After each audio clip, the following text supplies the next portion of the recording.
Masi, Kanawitpi, Tate. Como tu con India? It's good to see you here. It's good to see you. Welcome, welcome to. But I'm going to ask Fred Sangres of the Yellowknife First Nations to come up here, and Yellowknife First Nations to welcome you to the territory and to this particular area. So Fred, can you come up and say a few words to us? Ladies and gentlemen, please welcome Mr. Fred Sangres.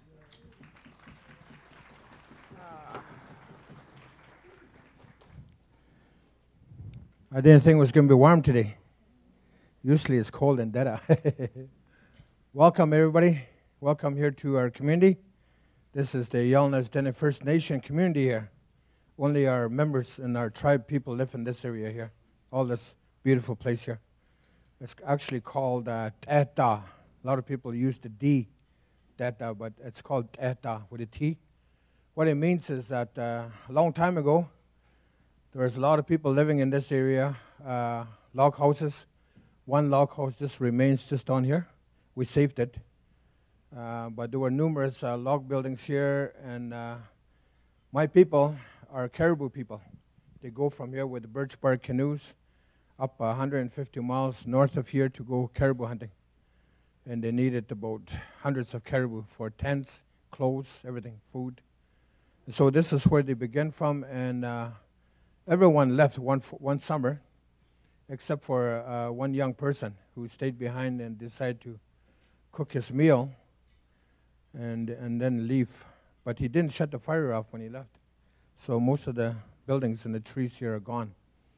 But not all the houses were gone, but the community people came back here in the spring and rebuilt it again. So it went from Spruce Tree to Burnt Island, or Burnt Point. So the name was changed. This village here is older than the city of Yellowknife. This village is over 300 years old or more. Very, very old. The lake that you see in the front here are all fishing areas for the Yellowknife Dene. My people have hunted and fished in this area for generations. Sir John Franklin arrived here in about 1820s here, stopping here with the people and saying, where is your leader? I want to talk to the leader. And people sent him over to the river, because that's where Acacho was. Chief Acacho was at the river. And Franklin wanted to meet the leader here so that he can have access to the Arctic tundra, which happened many negotiations later. And according to my elder, Franklin was a very stubborn guy who was non-negotiable, but the chief made sure he didn't have a choice. So he accepted with 10 musket rifles, 10 knives, 10 cooking pots, 10 of everything.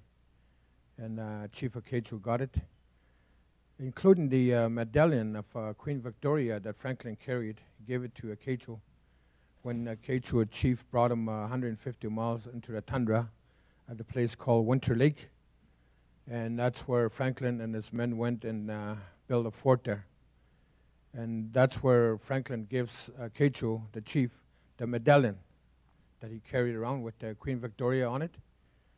And Franklin tells the chief, go to any of the forts and go get your provisions using this. So it was about 1821, 1820. So the chief here, from here, got the first credit card. And he went shopping, madly. So bad that the forts ran out of provisions. So I'm sure the queen must have seen the bill later on when she had to pay for it. What is Franklin buying up there? Anyways, everybody, welcome to Deda, the community of Yellowknife Dene here. But 300 people live here, 300 in Dillon. We have the second village in the city of Yellowknife at the very point, Latham Island. It's one of our communities there too. It's called Dillon, which means end of the island. And that's where we reside. We also fish on that river as well too, and get all our food and everything else. So many of you are from all over the continent here in this part of the country, this globe world. I welcome you all. I've seen some of the names from Alaska, Nome, from the north to Nunavut, south of us, all over. Welcome, everybody. Welcome. This is the community of people here. Here we speak two languages. One is Tatsuntine, which is a Chippewan, and our second newest language, because of intermarriage with the Tlinchon, which is west of us. There's intermarriage. It's a long story. Intermarriage for peace and friendship and cooperation, right? In the times of war, you know, when two groups, tribal members marry each other, and it grows and grows. So the peace becomes a big part of it in kinship. And that's what happened with our tribes south of us, which is Tlinchon. There's intermarriage with this tribe, so there's peace and good relations with us today. But we speak that language, and we have two languages that we put together. And so we have a new language was created about over 100 years ago called Willie Day. You take the Tlinchon language, you take the Chippewan language, you put them together. It's called Willis-Che. This bay here is Willis-Che. That's what we call it. So we're not new people in this area. We've been here for thousands of years. We interact with other groups, other tribes in the area, north of here, south of here. But my tribe today are made of many different tribal members here. Today, mainly they are Chippewas, Yellowknives. But now we have Tlinchon, we have Saulteaux, we have Cree. We have a variation of a tribe in this tribe here. You can call the Yellowknives the multicultural tribe of the whole north, because that's where we are. And many, many people love visiting Yellowknives, and many of them marry into our tribe too as well. It's not because of the great fishing in frontier. It's because Yellowknife is the capital of the North Territory. It attracts many people, especially young people around the north. It's a place for opportunity and a place for education and a place for many, many things here. And that's how a lot of young people meet. Anyways, my name is Fred Sangres. I grew up here. My house is not too far from here, a few hundred feet. And it's not there anymore, but I still have memories of as a child in this community here, walking around in this area, all over the place.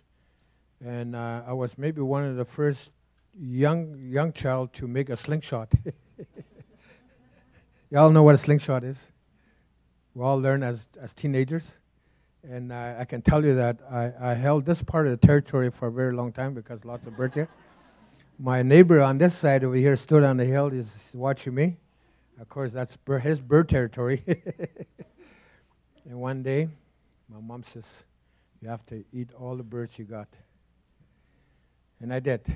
And from that day on to this day, I love birds. I care for them. I feed them. I let them fly free. Never want to harvest birds again. My mother made sure of that. So, the people in this area are nomadic people a long time ago. They travel from here to the northern Barrenlands for caribou. They go to Thelong. They went as far as the Arctic Ocean to the Hudson Bay, where they say they see the white whales. Many of the older people are no longer with us, but you can see some of the old pictures on the walls here. These are the old people who gone to the Arctic Ocean to see the white whales. My grandfather, who they call Otegarder, it means Portage Bosch. Otegarder went as far as Bathurst Inlet, Coppermine, Saulteaux, as far as Decho. So they had a huge land use area that they used for trading. My grandfather was also a trapper, but he was also a salt trader. He went to the salt plains in Fort Smith and got salt. One block of salt is about 100 pounds, and it's equal to about 500 furs, if you want to know. One block of salt. And block of 100-pound salt was brought in. 7 of them were brought in. My grandfather went Hay River, Fort Providence, Fort Simpson. He said the missionaries are really good. They buy lots of salt, he said. So they went that way down to Fort Simpson. And then on the way back from Toledo, Delaunay, he comes right across country, him and another man. Approximately about 5 months by the time they leave. He's back here. So then it did traded quite a bit, not only in salt, but in furs and in dry meat, dry fish, and many, many other things. Trading was going on. Trading was a good thing. And the Yellowknives here were pretty wealthy in their times because there were many, many traders. They brought the goods from Lake Athabasca in the early days. They brought it up to Nunavut, a place called Contueto Lake, and traded with the Inuit people there on tools, sewing, threads, needles, knives, cooking pots, all those things. And the Yellowknives knew that the Nunavut people on that side like to trade, so they brought all the goods up here and brought it up there as well too. We have different types of metals. My tribe are metal people. They work with different types of metal. As you know, gold was in Yellowknife here. Gold was around a place called Ndade, Jackfish Creek. It was lying all over the ground, but gold was not of value to the Yellowknives here at one time because they were kind of pretty hard to work with. And they didn't bother with the gold, left it there. Instead, they went and collected gold, as, by the way, is Sumba, and copper as Tatsong. Copper is Tatsong. So my grandfathers and many of the elder people went up to the Coppermine River to pick up Tatsong. And they brought it back here and they melt that Tatsong into heat it, and then they pound it into shapes that they wanted to make tools out of. My grandfather used to tell me at the Yellowknife Airport was beautiful gravel, and it was a place where you could build fire pits because of the gravel and the sand, and you could pound the copper down really easy there. So a lot of the copper work took place at the museum, at the airport. But if you're going to go look for it, you're not going to find it, because what happened is with the early infrastructure with the city of Yellowknife, when the airport was being constructed, they bulldozed all the gravel, so archaeological sites, you won't be able to find them. But we do have stories of copper use. Many of the people in the community here have copper in their own homes that they were passed on from the grandfathers, grandmothers. Those are things that they don't want to give up to the museum. So I have a hard time working with people here, trying to get a piece of copper so they can present it to the museum. And that's why they call them, the tribe here, Tatsontine, which is copper people. They collected a lot of copper. But the name changed over time as more people have intermarried with the Yellowknives, especially Tlinchon, and then later on with Satu, and then other tribes as well too. So with the Yellowknives then in the community here, you'll find a lot of different tribe members as well as different languages here as well here too. My wife comes from Great Bear Lake. My grandfather, as you know, used to live north of Great Bear Lake. He went to Delaney. At that time, there was people living there, probably around about 1860, 1870. And he went over there to Delaney to find a wife. As he said, he made 5 journeys, and 5 journeys he returned empty. Because the word over there in Delaney is that if you marry a Chippewa, you never come back. That was the fear. But Paul knows, we all know, today we got airlines, so it's easy now. You can fly in, propose, and be back at noon. I didn't do that. But that's how Dene people in this area, in the Northwest Territory, we all get along. Very good people here. I'm sure many of you are visitors here. You'll see that in the city of Yellowknife and all over the north. They're very, very good people here. And I'm sure that there are many, many histories and many stories in the community all over. And we have stories here too we'll share with you sometime today. So what we're going to do is,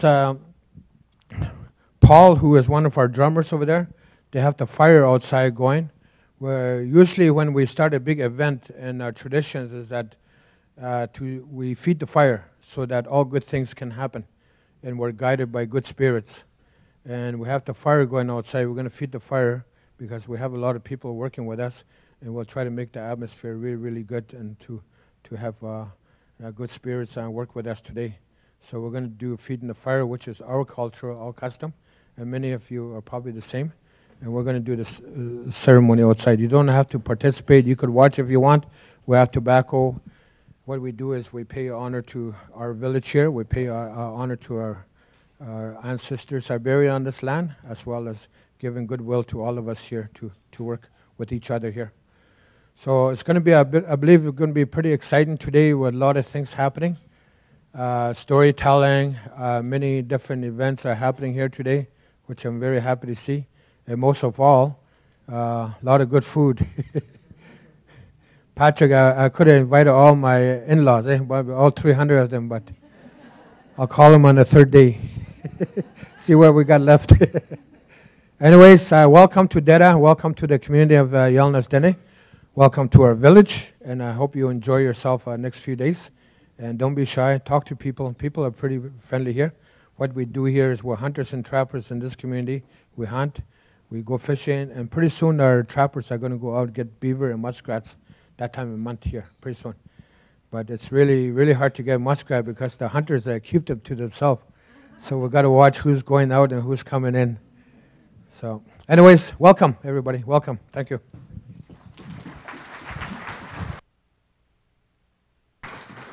Merci, Fred. Merci.